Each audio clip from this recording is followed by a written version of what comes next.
Bismillahirrahmanirrahim. Assalamualaikum warahmatullahi wabarakatuh. Alhamdulillahi rabbil alamin. Wassalatu wassalamu ala ashrafil anbiya'i wal mursalin wa ala alihi wa ashabihi ajma'in.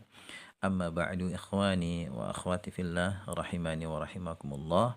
Insyaallah ta'ala pada kesempatan kali ini kita akan kembali membaca dan menerjemahkan hadis ringkas ya. Sekarang kita akan baca hadis yang ke-12.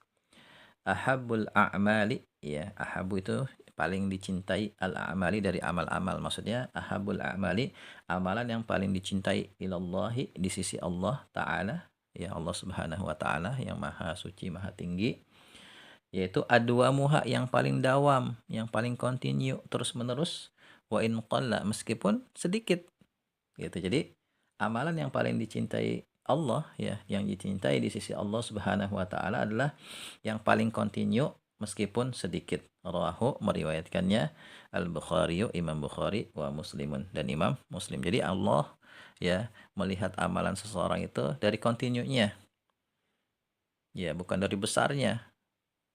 Jadi lebih baik kita melakukan amalan terus menerus continue setiap hari, ya, amal kebaikan, ya, meskipun dia sedikit, itu lebih baik daripada kita langsung banyak tapi cuman sekali doang gitu. Misalnya nih, ya, kita bangun malam nih, sholat tahajud.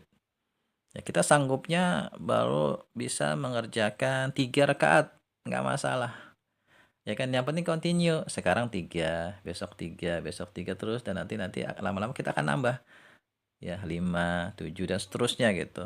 Itu lebih baik daripada kita misalnya nih, malam ini bangun sholat tahajud, langsung misalnya 11 rakaat atau mungkin 23 rakaat gitu. Tapi besoknya berbulan-bulan nggak lagi sholat tahajud.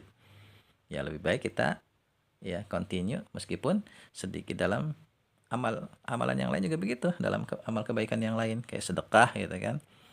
Ya yang penting continue sehari, misalnya kita cuma bisanya 2.000, ya nggak masalah 2.000, tapi besok juga 2.000 terus gitu. Nanti lama-lama kan ada keinginan untuk nambah gitu. Dalam belajar juga sama, ya, dalam menghafal Al-Quran gitu kan, sehari mungkin kita menghafal 1 ayat, nggak masalah, ya, daripada kita sehari langsung mungkin 1 lembar 1 halaman, besoknya malah merasa berat, ya, nggak menghafal lagi. Sehari kita baca beberapa halaman buku yang bermanfaat, nggak masalah, yang penting continue, besok baca lagi, dibandingkan sehari langsung kita baca 10 halaman kemudian berbulan-bulan nggak belajar lagi gitu ya. Nah, ini menunjukkan juga tentang keindahan Islam juga nih, tentang metode belajar. Ini metode belajar terbaik itu kayak gini nih, ya, continue meskipun sedikit. Ini diakui oleh para ahli pendidikan, ya, belajar yang terbaik diantaranya metodenya adalah yang continue, dawam, terus menerus, ya, setiap hari rutin meskipun sedikit, nggak masalah gitu ya. Ini juga menunjukkan tentang keindahan ajaran Islam. Demikian ya, wallahu a'lam bishawab. Subhanakallahumma bihamdika asyhadu an la ilaha illa anta astaghfiruka wa atubu ilaik. Assalamualaikum warahmatullahi wabarakatuh.